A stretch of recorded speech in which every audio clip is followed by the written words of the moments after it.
Ciertamente creo que vivimos días complejos al procurar determinar, hermanos, quién realmente profesa la fe, quién realmente es un creyente. Debemos reconocer, hermanos, que hoy vivimos días muy confusos para la fe, quizás en las descripciones bíblicas, cuando se nos habla de tiempos en gran manera peligrosos. Muchos, claro, a causa de su exposición sin discernimiento a todo tipo de documentales y asuntos, ponen su énfasis en que los días peligrosos lo van a hacer porque se le va a abrir un hueco más grande a la capa de ozono, probablemente, porque vamos a estar sin agua, probablemente, y porque muchas condiciones de vida se van a ir abajo, y los tiempos peligrosos son calificados así, pero ciertamente los tiempos peligrosos lo son por el riesgo que hay hacia el alma. Es el valor que está en juego. De todas formas, hermanos, hoy o mañana moriremos, ya sea por falta de agua, de luz, de lo que sea. Pero el punto no es, hermanos, si esto va a ser así, sino si realmente estamos reconciliados con el Señor.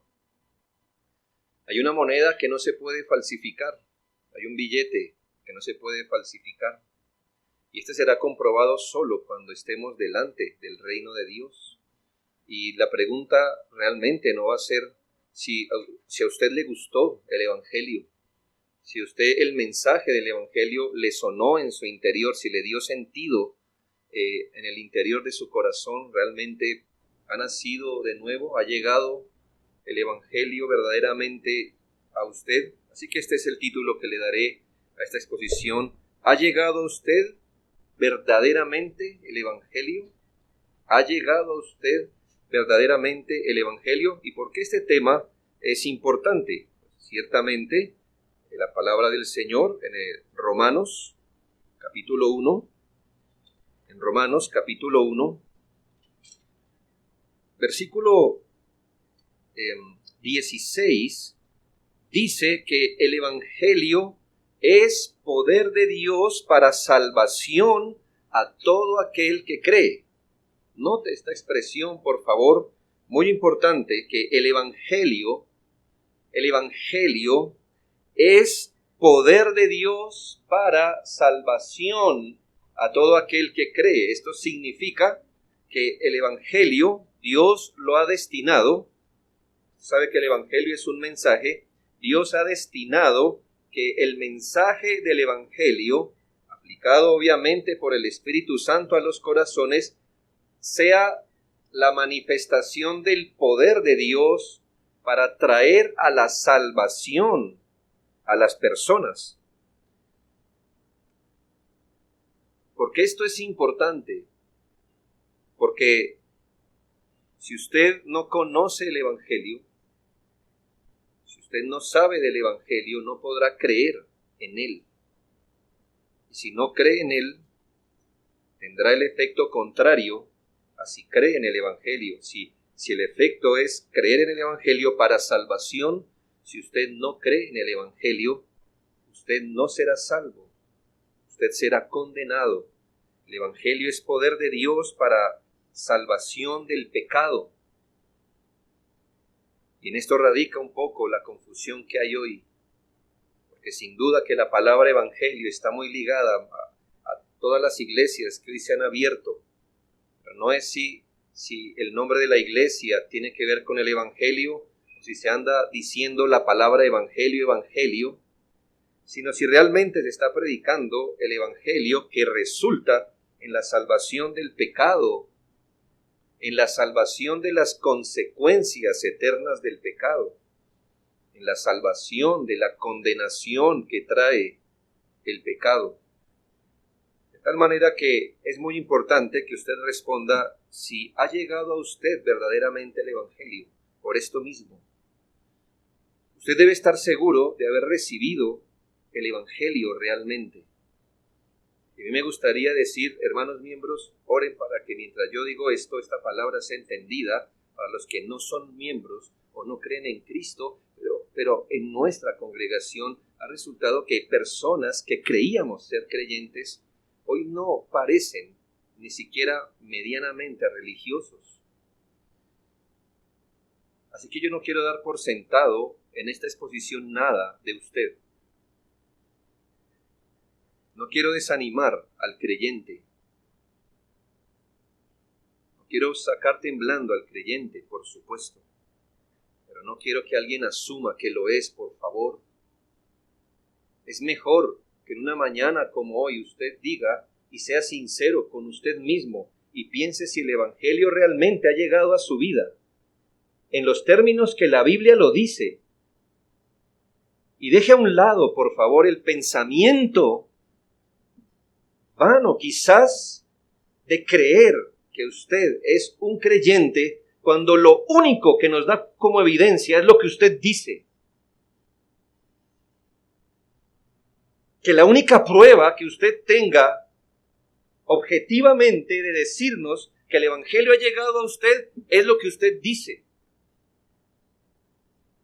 Que un día como hoy usted pueda reflexionar desde su silla, porque aquí lo que está en juego es la salvación del alma. ¿Ha llegado a usted el Evangelio verdaderamente? Y esta es una buena pregunta y la palabra de Dios aborda el tema en 1 Tesalonicenses, que leíamos hace un momento. Te ruego que por favor sus ojos se posen allí. Es muy importante el tema, porque dice el apóstol Pablo en el versículo 4, porque conocemos, hermanos amados de Dios, vuestra elección. Oh, muy bien. El apóstol Pablo dice, hermanos, conocemos que ustedes han sido elegidos por Dios, pues nuestro evangelio no llegó a vosotros en palabras solamente, sino también en poder, en el Espíritu Santo y en plena certidumbre. Note estas cosas. El apóstol Pablo advierte que el evangelio puede llegar a las personas solo en palabras. ¿Sí lo leyó? Es una realidad. Y la palabra de Dios lo afirma claramente. Y es que el evangelio puede llegar a las personas solo en palabras. Solo en palabras. Obviamente es una bendición, hermanos, que el evangelio llegue. Y que las palabras del evangelio lleguen. Y queremos, hermanos, que las palabras de este evangelio, las palabras de la salvación en Jesucristo lleguen a todo lugar, al menos en palabras. Que este mundo sea testigo que existe un Dios, que tiene un Hijo, que es el Salvador del pecador. Eso queremos, que la gente sepa, que pueda tener acceso a ese mensaje. Porque ¿cómo creerán si no hay ese mensaje? No tienen acceso a ese mensaje. Pero hermanos, aquí el punto, ya que es una bendición que el evangelio llegue, el apóstol Pablo dice que el evangelio puede llegar a las personas solo en palabras. Y no en poder, dice. No en poder. Sí en palabras, solo en poder. Recuerde, hermanos, que la misma palabra de Dios nos enseña que personas pueden recibir solo el contenido intelectual de la palabra, y con eso no tenemos ningún problema, porque si algún beneficio va a ser la palabra de Dios, no es cuando usted abre la palabra de Dios en el Salmo 91, esperando como que de allí salga un humor, una sustancia, que el solo hecho de tener la palabra de Dios abierta le llegue a la cabeza y al corazón. La palabra de Dios no tiene su efecto en la manera en que guardamos la Biblia y usted pone la almohada encima y duerme, como si este libro tuviera en sí mismo un poder para transformar su pensamiento. Recuerde que en la palabra de Dios hay recepciones superficiales de ella. El Señor nos enseñó en la parábola de los terrenos que hay muchas maneras de recibir la palabra equivocadamente y tan solo una de recibirla bien. Lo que quiere decir que sí es posible recibir la palabra de Dios en palabras solamente.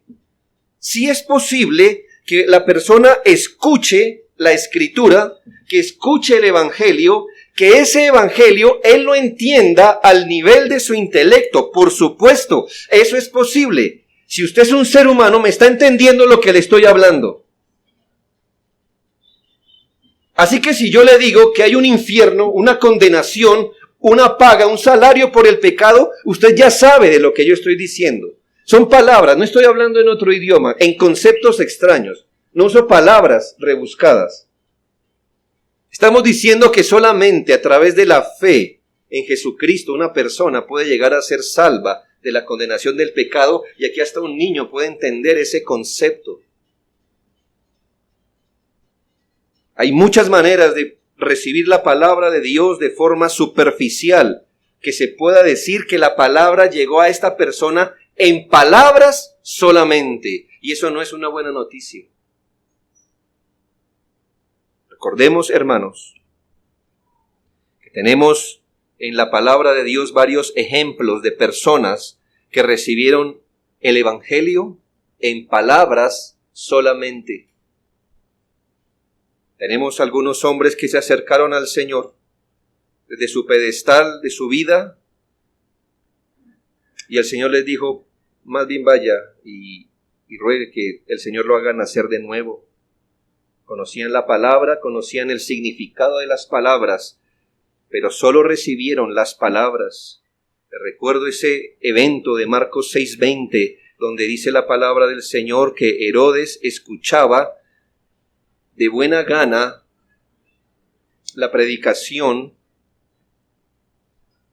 y esa palabra le impactaba su corazón.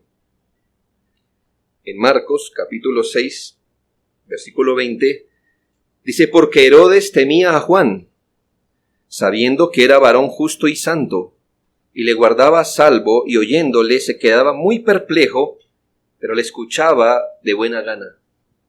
Usted puede decir si esta no es una de las mejores descripciones de hasta dónde puede llegar un individuo que escucha el Evangelio. Herodes temía a Juan. Ese hombre respetaba al ministro que le predicaba. Lo tenía en alta estima. Él entendía que ese hombre era un varón justo y que le hablaba la palabra de Dios. Es más, ese hombre protegía a Juan Bautista de que no le fueran a hacer daño. Él lo guardaba, él apoyaba su ministerio. Y dice que oyéndole quedaba muy perplejo.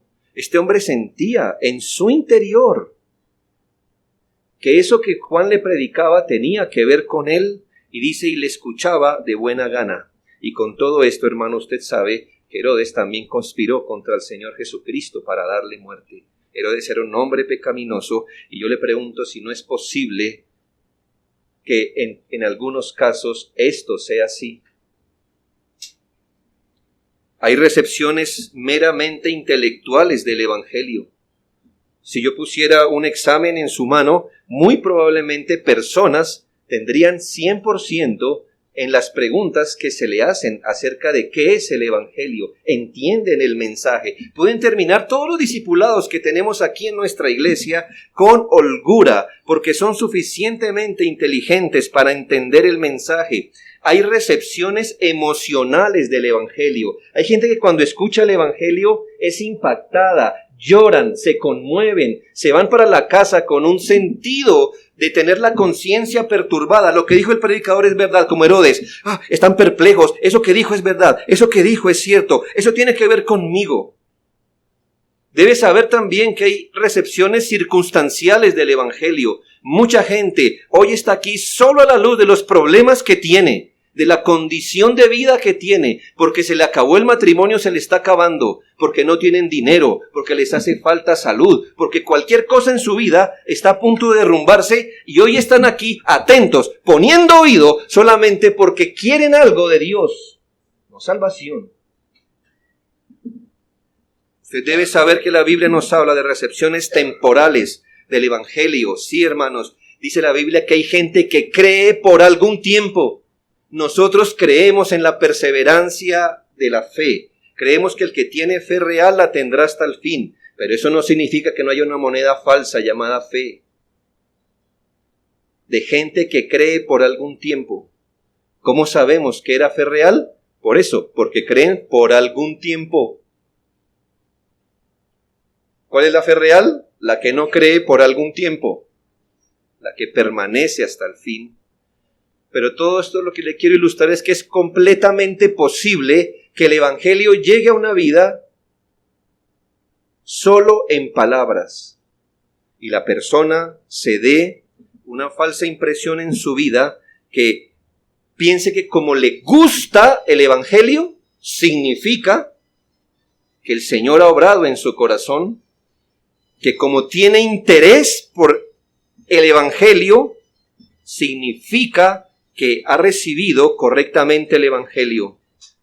Que a usted le guste el Evangelio, que usted tenga interés en el Evangelio, que usted ponga frases en su teléfono o un ringtone que le sugiera un versículo, que usted se la pase difundiendo por WhatsApp mensajillos del Evangelio, no significan en absoluto que usted ha recibido el Evangelio verdaderamente. Todo esto se puede hacer sin haber recibido el Evangelio verdaderamente. Usted puede venir a la iglesia más fiel que un miembro y ni siquiera haber recibido verdaderamente el Evangelio. Usted puede llorar bajo mi predicación y aún así permanecer tan duro como una roca y mañana despertarse en la condenación. Entonces, ¿no cree que la pregunta sería, entonces, ¿cómo saber si el Evangelio ha llegado a mí verdaderamente? Y yo no he sido un receptor superficial del Evangelio. La palabra de Dios, aquí el apóstol Pablo dice, si usted me acompaña, por favor, es muy importante porque cuando la Biblia nos da definiciones, vaya tras ella. A veces toca implicarlas, pero a veces el Señor en su gran misericordia ha permitido que estas definiciones lleguen a nosotros. Note alguna característica y todavía no entro en el tema. Primera Tesalonicenses 1:5, pues nuestro Evangelio no llegó a vosotros en palabras solamente. Entonces, cuando el Evangelio llega verdaderamente, llega en palabras. Escuche, no solamente en palabras. Pero al decir no solamente en palabras, está implicando que sí debe llegar en palabras. Lo que pasa es que no solamente en palabras, sino en palabras. Si usted realmente a usted le ha llegado el Evangelio verdadero, a usted se le ha debido explicar qué es el Evangelio y usted debe entender el mensaje del Evangelio. Le estoy diciendo que eso no es suficiente, pero entender intelectualmente el Evangelio es necesario. Es un buen punto examinar a todo el mundo que se llama creyente, que exactamente en qué creyó. Sí, a veces uno recibe varias cosas como, oh, Jesucristo es la respuesta. Bueno, si Jesucristo es la respuesta, ¿cuál es la pregunta? ¿Ya? Me gusta ese título, no sé si exactamente yo le recomiendo el libro, pero me gusta ese título. ¿Salvo de qué? Gente dice, yo soy salvo. ¿Salvo exactamente de qué? Y usted va a encontrar que la gente no entiende el Evangelio, y si no sabe qué es el Evangelio, lamento decirlo, a usted ni siquiera el Evangelio le ha llegado en palabras. Ni siquiera, porque si usted no sabe exactamente qué es el Evangelio, si usted no sabe, al menos de forma básica, cuál es el mensaje esencial del Evangelio, tengo muy malas noticias, porque a usted ni siquiera en palabras le ha llegado el Evangelio. Pero dice la palabra de Dios que debe llegar el Evangelio no solo en palabras, sino en poder. Escuche, no solo en palabras, sino en poder. ¿Cómo sabe si ha llegado verdaderamente el Evangelio a usted? Si le llegó en palabras, si le llegó en poder. Luego dice, en el Espíritu Santo. Y 4, en plena certidumbre. Note que hay más que escuchar el Evangelio. ¿Ha llegado el Evangelio verdaderamente a usted? Debe llegar en palabras, debe haberle llegado en poder del Señor a usted. Y aquí sí, hermanos, hablamos de un asunto subjetivo. El poder de Dios debe haber sido experimentado en su corazón, debe llegar en el Espíritu Santo, es decir, a través de la obra, del trabajo del Espíritu Santo. Y cuarto, debe llegar en plena certidumbre. No sé si su fe es grande o pequeña, pero si es pequeña, debe estar llena de certidumbre. ¿Ya? Como una bomba, hermanos. No importa si la bomba es así de grande o está inflada así de pequeña. Tiene aire. Y está toda llena de aire. Así que no importa si su fe es grande o pequeña, ha tenido que llegar el Evangelio en plena certidumbre. Si usted todavía no cree en Jesucristo, si usted todavía no cree en su pecado radical absoluto, si usted no cree en la caída, si usted todavía no cree en la satisfacción por medio de la fe en Jesucristo, usted no cree en la justicia de Dios, usted no cree en la condenación, tengo que decirle, querido amigo, y si se cree hermano, como sea,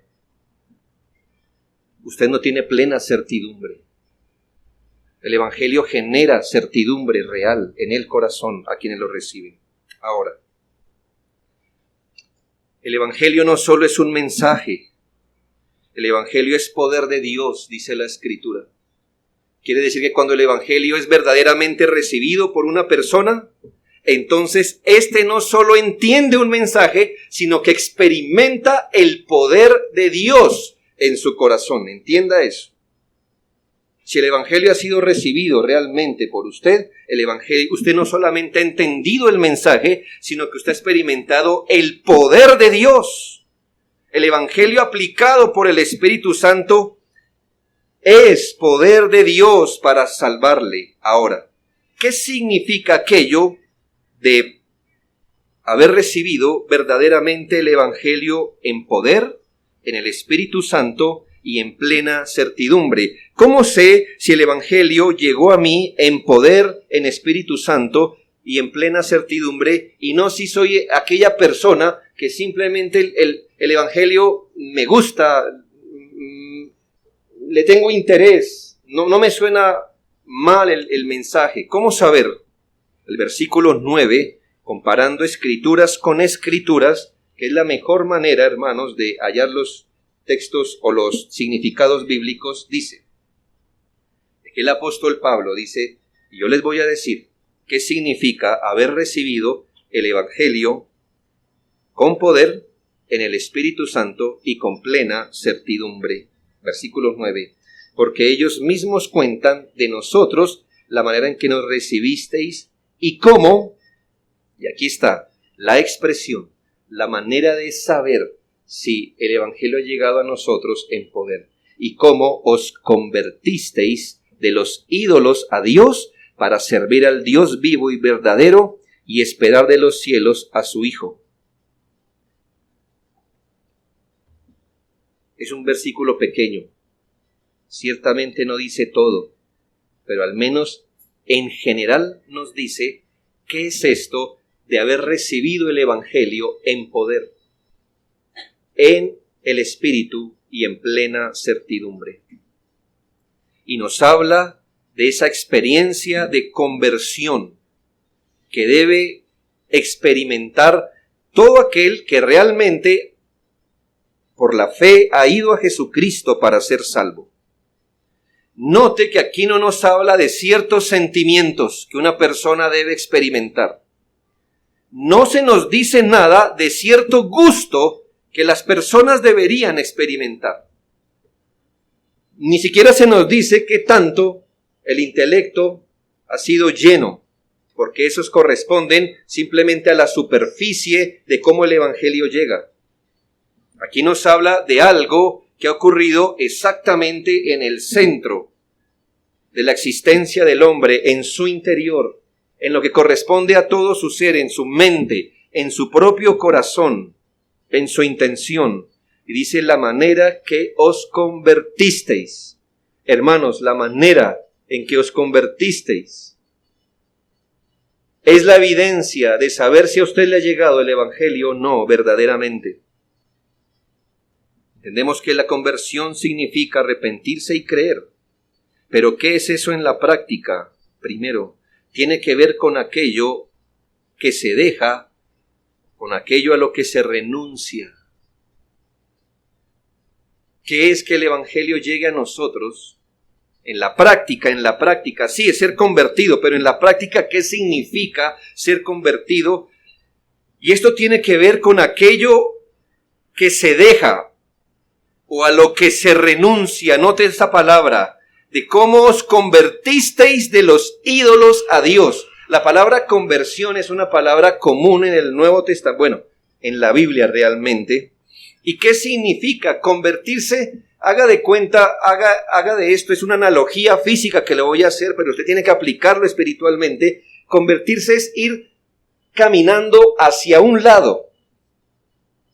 Hermanos, convertirse no es desviarse, porque si yo voy para esta puerta que usted ve aquí y me desvío, entonces llego a esta otra puerta, pero todavía eso no es conversión. Conversión es yo ir caminando hacia esa puerta, pero entonces ahora virarme hacia el otro lado opuesto y caminar hacia el otro lado opuesto. Hace algún tiempo usted no necesitaba predicárselo a las personas porque era muy obvio que quien estaba viviendo su vida en dirección al pecado y ahora conocía el Evangelio y experimentaba la conversión, entonces ahora caminaba hacia el otro sentido de lo que era su vida como hasta ahora lo iba llevando. ¿Qué tenemos hoy? Lamentablemente hoy tenemos un asunto de meros grados, en las que una persona tiende a ir con su vida, de tal forma que si iba hacia el pecado, ahora simplemente es un par de grados hacia la derecha, un par de grados hacia la izquierda, pero no se puede decir que esta persona ha sido convertida. Él no se ha virado de su vida de pecado a una vida nueva para con Dios. Y usted entiende que usted ha recibido verdaderamente el Evangelio, no cuando se vira unos grados, ni siquiera muchos grados, sino cuando usted se ha convertido o cuando ha sido convertido realmente por el Señor. Girarse en toda la estructura de su ser consciente no es volverse de algunas cosas, pero dejar otras mirando hacia allá. Es volverse de todo corazón, es voltearse, es tornarse realmente. Note estos dos asuntos que se derivan de esta primera indicación. Os convertisteis de los ídolos a Dios. ¿Os convertisteis de dónde? De los ídolos. Y entienda esto. Porque muchos dicen, muy bien, yo sí debo reconocer que antes yo tenía un poco de idolatría en la casa y desde que ahora soy cristiano, ahora no, solo tengo cuadros de paisajes y porcelanas nomás. Hermanos, idolatría no es solamente una figura externa a la que usted le da su fe, su lealtad, su amor, su devoción. Lo peor de la idolatría es lo que pasa en el corazón de los individuos. Un ídolo es todo aquello que aparte de Dios yo le doy mi supremo amor, devoción, lo que captura completamente mi interés y mi atención. Póngale el nombre que quiera, pero si antes era un cuadro, una escultura, no es la única manera de darse a la idolatría. ¿Qué la gente ama más? ¿Qué la gente ama más? ¿Qué usted ama más? Hay asuntos completamente pecaminosos que son la idolatría de ese o de este otro hombre. Vive para su pecado, vive para satisfacer y gratificar ese ídolo, pero ese ídolo no está fuera de él. Ese ídolo está dentro de él. Puede ser el ídolo de un gusto, puede ser el ídolo de un pensamiento, el ídolo de un proyecto de vida, el ídolo de cualquier cosa. Hermanos, nosotros hacemos ídolos de cualquier cosa. Sobre todo si esa cosa está en usted mismo. Es más, hermanos, podemos llegar a ser ídolos de asuntos legítimos, como de hijos, como de cónyuges. Y eso, y Y eso no cambia el asunto. Cuando cosas legítimas son tratadas de forma pecaminosa y se les da todo el supremo amor y la devoción y el interés y la atención, eso es lo que la Biblia llama un ídolo. En Ezequiel 33:11, en Ezequiel 33:11, dice la palabra del Señor: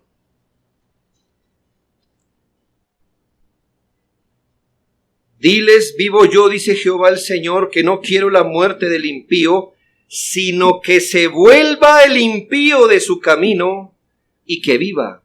Volveos de vuestros malos caminos.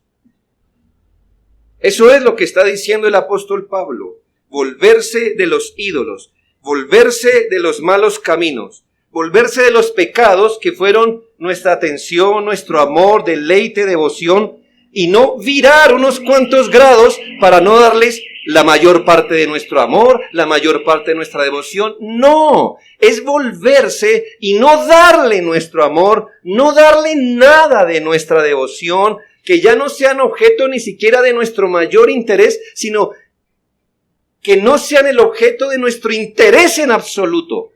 ¿Entiende qué es lo opuesto? Lo opuesto a negro no es gris, ni verde, ni amarillo. Lo opuesto es blanco.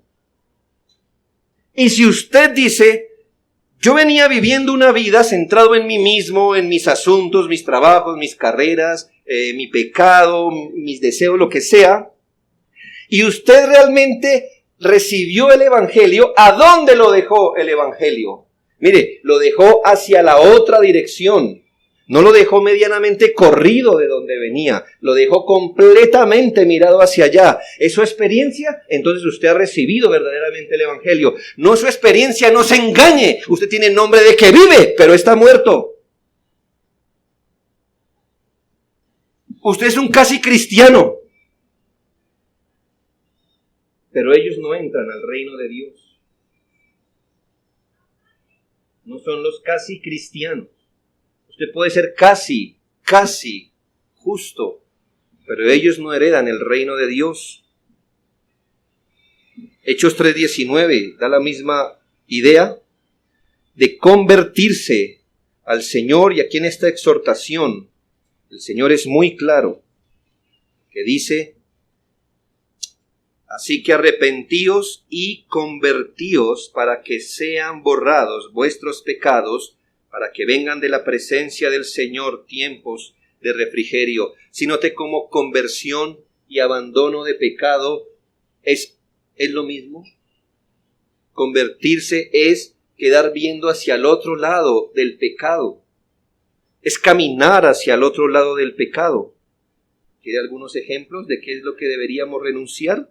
Colosenses 3:5, no es mi única lista, no diga que esto es la única que hay, pero dice la Biblia: haced morir pues lo terrenal en vosotros, fornicación, impureza, pasiones desordenadas, malos deseos y avaricia, que es idolatría, en las cuales vosotros también anduvisteis en otro tiempo cuando vivíais en ellas, pero ahora dejad también vosotros otros más ídolos: ira, enojo, malicia, blasfemia, palabras deshonestas de nuestra boca, etcétera, etcétera, etcétera. Así que yo no me conformaría, hermano, con estar sentado aquí en una iglesia cada 8 días diciendo: mire, usted me conociera a mí, yo era bien grosero, ahora soy casi grosero. Mire, yo sí era un hombre dado a las vanidades, hoy no tanto. ¿Qué consuelo le supone a usted eso?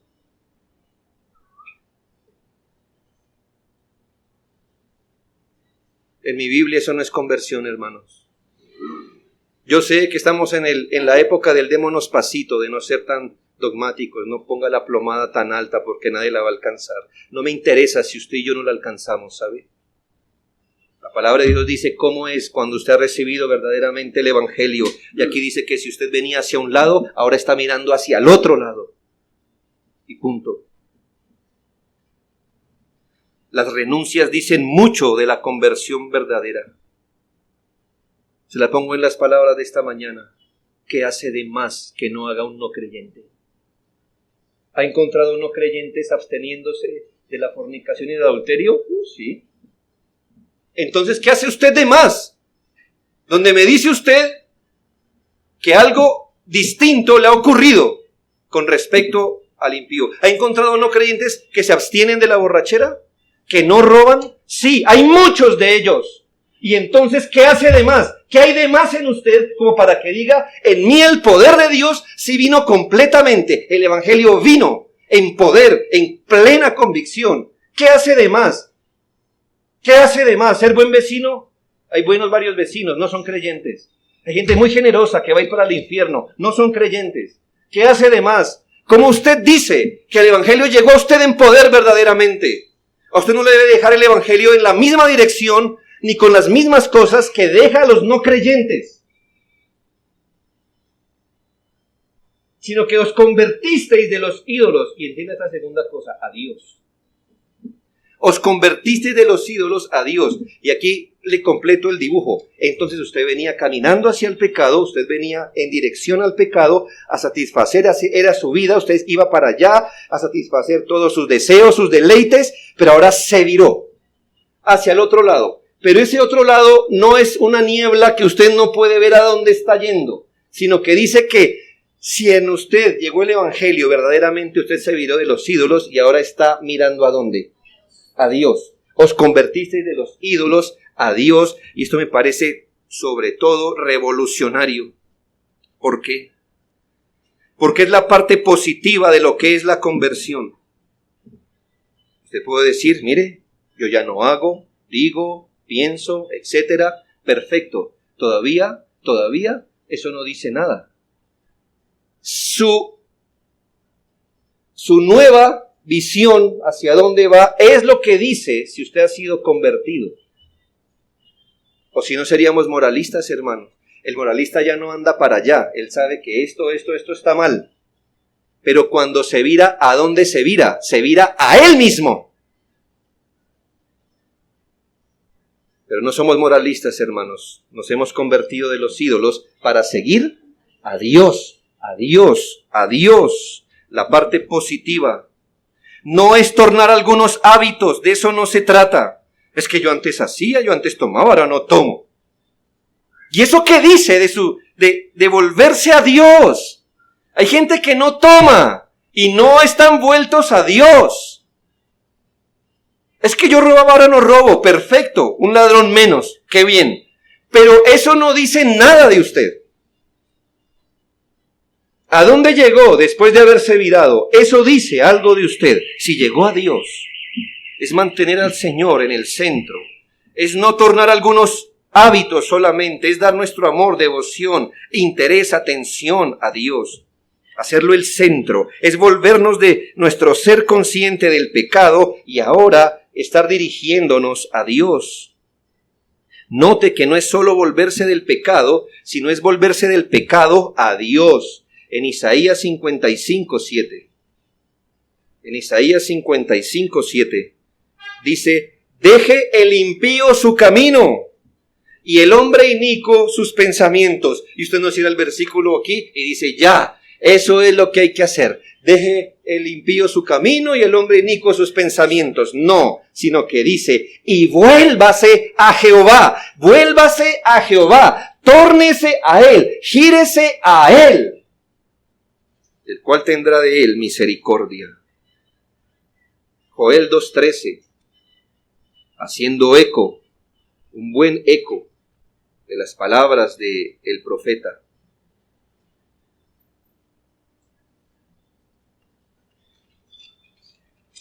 Joel 2:13 dice, rasgad vuestro corazón y no vuestros vestidos, y convertíos a Jehová vuestro Dios. No es convertíos al moralismo, no es convertíos a la moralidad, no es convertíos a la religiosidad, es convertíos a Dios mismo. Y esto me abre la puerta, me concede un puente a este segundo punto. Estamos tratando de entender cómo hago para saber si el Evangelio ha llegado a mí, no solo en palabras, sino en poder, en el Espíritu y en plena certidumbre. Uno, que tiene que ver con lo que se deja o se renuncia. Segundo, tiene que ver con nuestra nueva orientación de vida. Note lo que dice el versículo 9, 1 Tesalonicenses 1:9. De la manera como os convertisteis de los ídolos a Dios, ¿para qué? ¿Para qué? Para servir al Dios vivo y verdadero. Note, para servir al Dios vivo y verdadero. Es como si fuera la ampliación de qué es eso de ser convertido a Dios. ¿Qué es eso de ser convertido a Dios si no es ahora vivir para servir al Dios vivo y verdadero? Y debo hacer una aclaración de la palabra servir, porque a veces servir sí tiene una connotación de trabajar para los intereses de Dios. Eso es cierto. Pero en general, escúchese, solo en algunas ocasiones servir significa trabajar para que los intereses de Dios corran en el mundo o en la iglesia. Está bien, pero generalmente la palabra servir en la Escritura es sinónimo de obediencia fiel y devota. Obediencia fiel y devota. O sea que el que obedece de forma fiel y devota está sirviendo al Señor. Cuando el Señor dice, servid a Jehová, ¿qué nos está pidiendo? ¿Qué hay que hacer? ¿Qué sigue hay que mover? ¿Dónde hay que viajar? No. Servid a Jehová es obedézcanle. Hagan todo lo que para Él es agradable, pero háganlo de forma fiel, o si no, no es ningún servicio. Háganlo de forma devota, es decir, con el corazón. Para el Señor. Servir al Señor es eso, hermanos. Sirvan al Señor es eso. Y entonces, ¿cómo se va completando el cuadro si el Evangelio ha llegado no solo en palabras, sino en poder? Que no solamente nos hemos convertido de los ídolos a Dios, sino que convertirse a Dios significa servirle a Él. Es tener un nuevo centro y propósito en la vida, independientemente si usted trabaja, estudia, es ama de casa, es doctor, es político, lo que quiera que haga usted en la vida. Perfecto. Ahora todo eso va a estar orientado como un servicio al Dios vivo y verdadero. Y entienda por qué el apóstol no simplemente dijo, ¿cómo os convertiste de los ídolos a Dios para servir a Dios?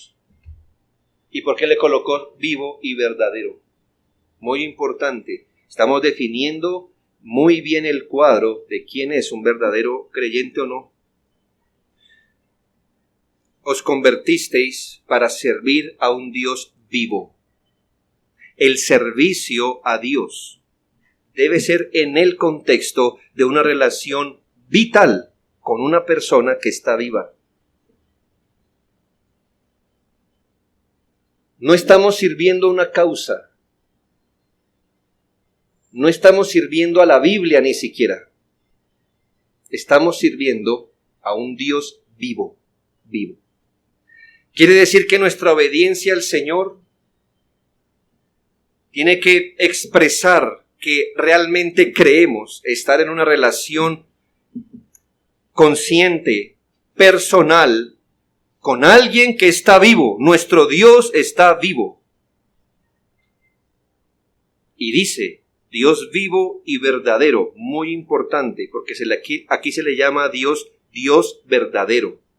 Lo que significa que no solamente yo debo ser consciente de tener una relación con un Dios vivo, sino que debo tener interés en relacionarme con Él de forma verdadera. Eso significa que no solo debo hacer de Dios mi orientación considerando que Él está vivo, sino que mi orientación debe ser verdadera al Dios vivo. ¿Qué significa tener una relación verdadera? Pues que esta relación que tengo con Dios, si realmente el Evangelio ha llegado a mí, es en el contexto de la verdad. ¿Y qué significa eso? Gente sincera quiere servir a Dios en sus propios términos. En sus propios términos.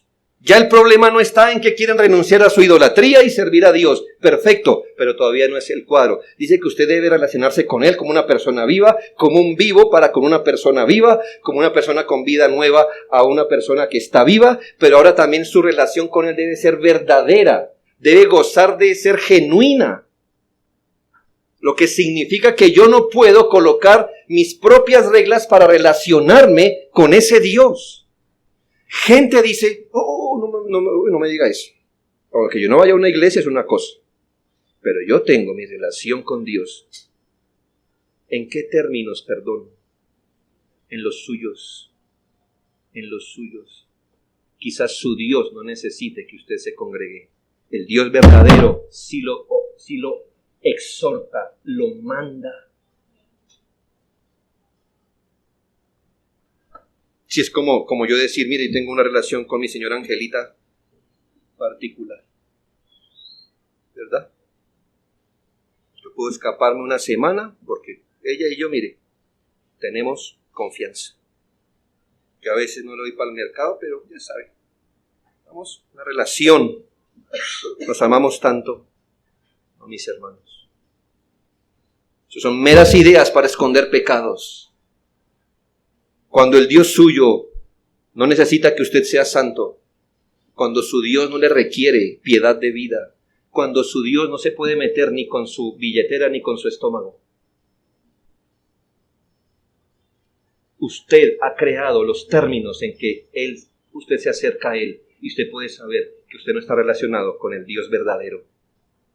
Usted adora al Dios verdadero de forma verdadera. Usted sirve a Dios en los términos de Dios. Los pecadores no somos nadie para decirle a Dios cómo Él debe aceptarnos. Ya les he contado todo esto, ¿verdad? Alguien una vez me dijo, pero usted ¿cómo puede decir que Dios no va a recibir eso como una ofrenda?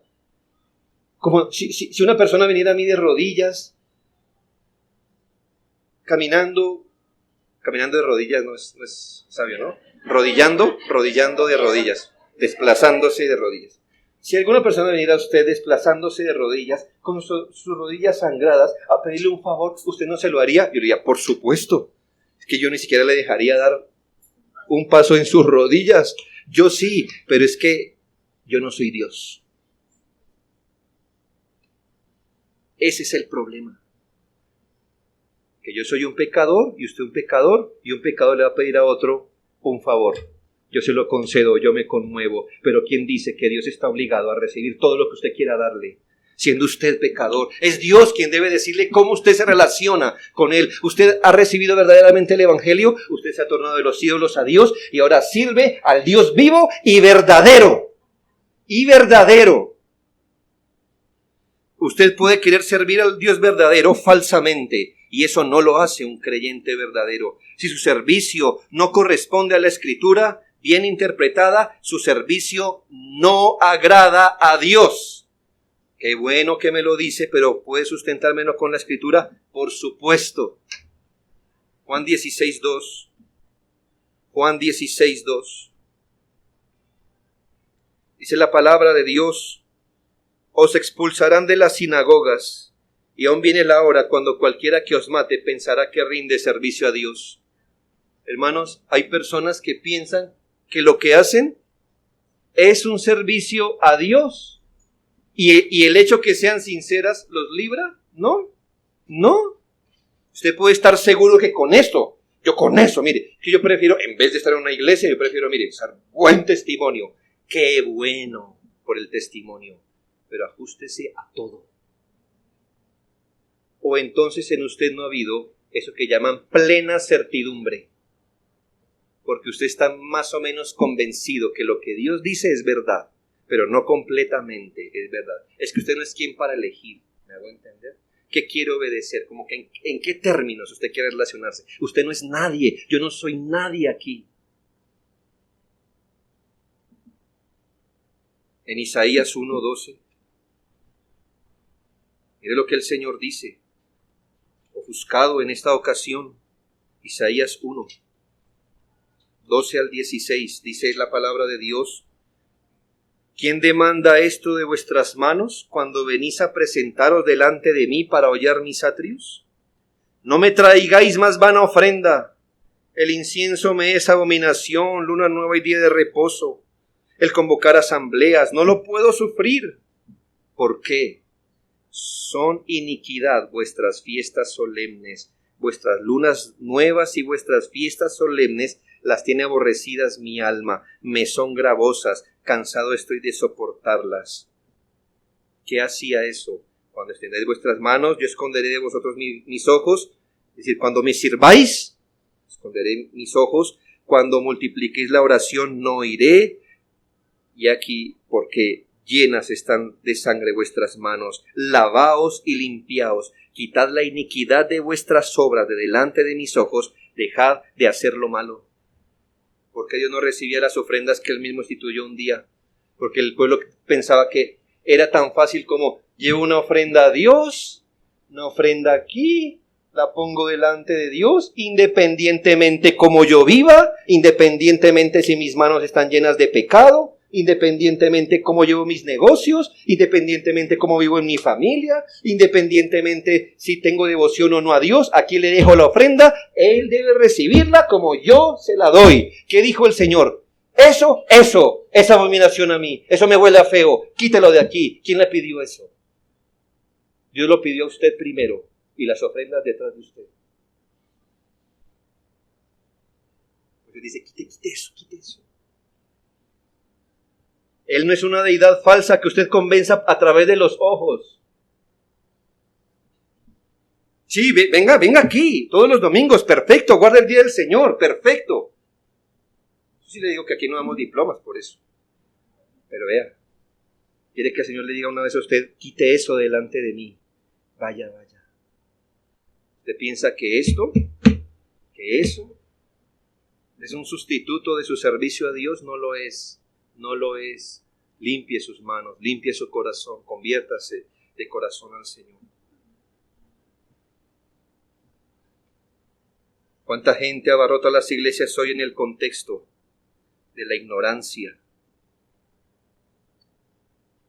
Salvo que van a la iglesia, cambian su perfil en Facebook, en Instagram, y adquieren un lenguaje religioso, usted no diría que esa persona sirve a Dios. ¿Cómo pueden decir que sirven a un Dios vivo y verdadero? ¿Ha llegado el Evangelio con poder? ¿Se mostrará en el tipo de renuncia real y práctica? ¿Se mostrará en su nueva orientación de vida? Y tercero, se verá en su esperanza.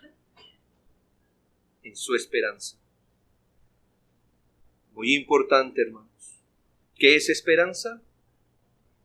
Lo que usted espera. Usted me dice, ¿lo que espero de qué? No, lo que espera. En general. Se verá en su esperanza.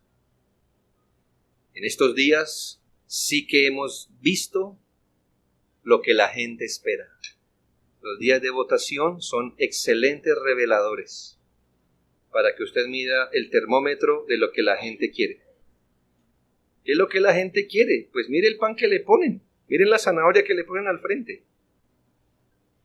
¿Ya? El político sabe qué hablar. Y él va a apelar a lo que la gente común espera. ¿Qué es lo que nos ponen al frente siempre? Ahí la carnada, la algarroba. Porque todos vamos ahí, ¿verdad? ¿Qué nos ponen ahí para que nos entretengamos? Sí, lo perfuman para que nos huela bonito. Quiero una vida mejor, quiero vivir sabroso. Quiero ser feliz, quiero tener plata. Quiero retirarme con buena plata cuando sea medianamente viejo. Y eso es lo que le ponen al frente a la gente. Y ahí usted se puede notar, hermano, qué espera la gente. ¿Qué espera de todo? ¿Qué espera en esta vida? Quieren vivir sabroso, tener plata, no tener enfermedades. Quieren que cualquier dolor aquí, rápido, pastilla, un sistema de salud. Note en dónde oportunidades de trabajo, de empleo, ser profesionales, y para eso la gente espera un mejor gobernante y todo. ¿Sí nota dónde están las esperanzas? Están encadenadas. Aquí es lo que nuestro corazón así razonamos, eso es lo que queremos, y en un cierto grado, pues hermanos, sí, pues para eso está la autoridad civil, debemos tener expectativas, pero la gente hace de eso su vida. ¿Cuál es la última generalidad para saber si usted ha recibido el Evangelio vivo, el Evangelio verdaderamente con poder en el Espíritu Santo en plena certidumbre, en lo que usted espera hoy, en lo que usted espera hoy? ¿Qué dice la palabra de Dios en el versículo 10? Y esperar desde el cielo a su Hijo, a su Hijo.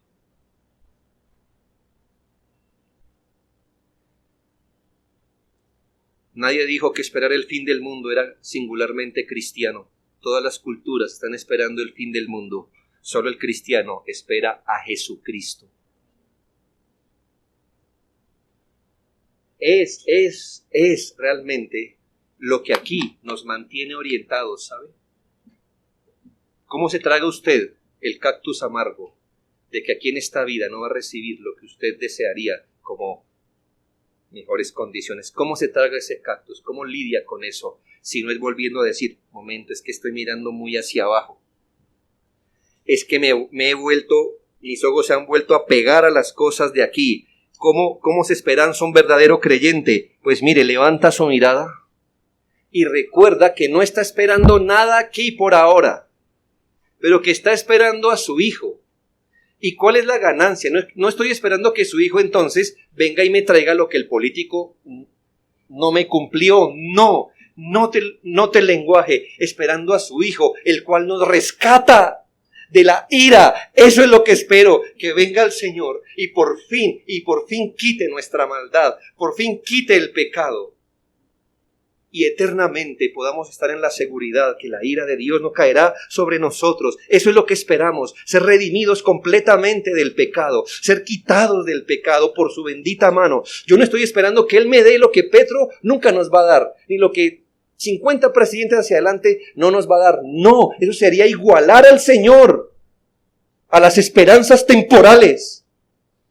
Usted no quiere el cielo, se lo aseguro, usted quiere ver a Cristo.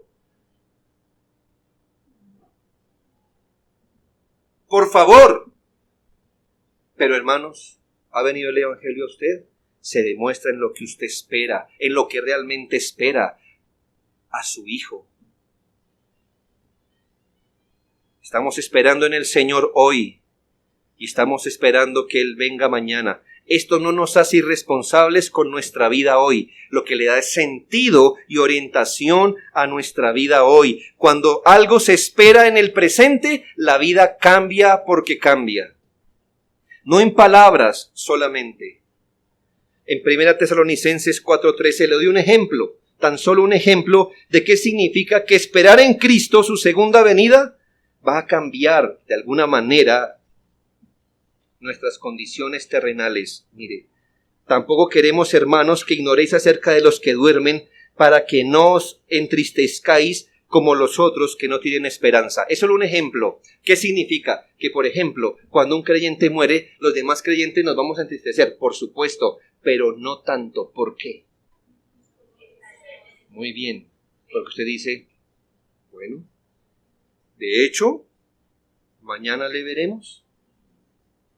Él está donde yo también quiero estar. Y eso ayuda a aliviar el dolor. Note que esperar en el Señor o que esperar que el Señor vuelva cambia nuestra vida en esta tierra, por supuesto, debe hacerlo. Y hay una página más adelante, 1 Tesalonicenses 5:4-6, dice: mas vosotros, hermanos, no estáis en tinieblas, para que aquel día os sorprenda como ladrón, porque todos vosotros sois hijos de luz e hijos del día, no somos de la noche ni de las tinieblas. Por tanto, no durmamos como los demás, sino velemos y seamos sobrios. Mire, otro ejemplo. Ya que usted sabe que el Señor va a venir, entonces, ¿cuál es su actitud? Usted no va a dormir. Es decir, usted no se va a conformar con las cosas de esta vida. Usted va a permanecer con un espíritu sobrio, vigilante, esperando al Señor. Si nota, cuando el Evangelio llega a nosotros, no solo en palabras, sino en poder, espíritu y plena certidumbre, no es moralismo, no es religiosidad, es conversión cristocéntrica en lo que dejamos, en lo que nos orientamos y en lo que esperamos. Quiero terminar diciéndole lo siguiente. Desde que la fe verdadera empezó a existir, las falsificaciones también. Hay algo que se llama casi fe, pero esa no salva. ¿Cuánta gente a su alrededor se confiesa cristiana? Y la pregunta es si es muy obvio que lo son, por la manera en que se han convertido de los ídolos a Dios, para servir a Dios y esperar de los cielos a su Hijo. Vea, usted se puede equivocar en cualquier tema, pero no en este. Porque si usted cree en un casi evangelio, con una casi fe, usted posiblemente llegará a un casi cielo, pero no al cielo. Yo no estoy hablando, hermanos, que el creyente al vivir no se equivoca. De hecho, el pecado residual es como esa fuerza que generalmente nos quiere volver a voltear la cabeza para que miremos hacia dónde el Señor nos sacó. No hablamos que el creyente no se equivoca o peca, hablamos de qué es lo que caracteriza su vida. Si el Evangelio ha llegado a usted verdaderamente en poder, lo sostenido en usted es que viva convirtiéndose de los ídolos a Dios, sirviendo al Dios vivo y esperando de los cielos a sus hijos, de los cielos a su Hijo. No en un aspecto de su vida, sino en toda la fuerza de su ser consciente. Es necesario que quienes no son convertidos piensen en un paso anterior. La palabra de Dios dice que es necesario nacer de nuevo. Nadie será convertido de sus ídolos mientras tenga el mismo corazón de piedra, su corazón natural. No solamente es necesario nacer de nuevo, es necesario el poder de Dios en el contexto de una relación vital y verdadera con el Señor. Examínese, por favor. Examine su corazón. Que el Evangelio haya llegado a su corazón, no solo en palabras, sino en poder. Oremos.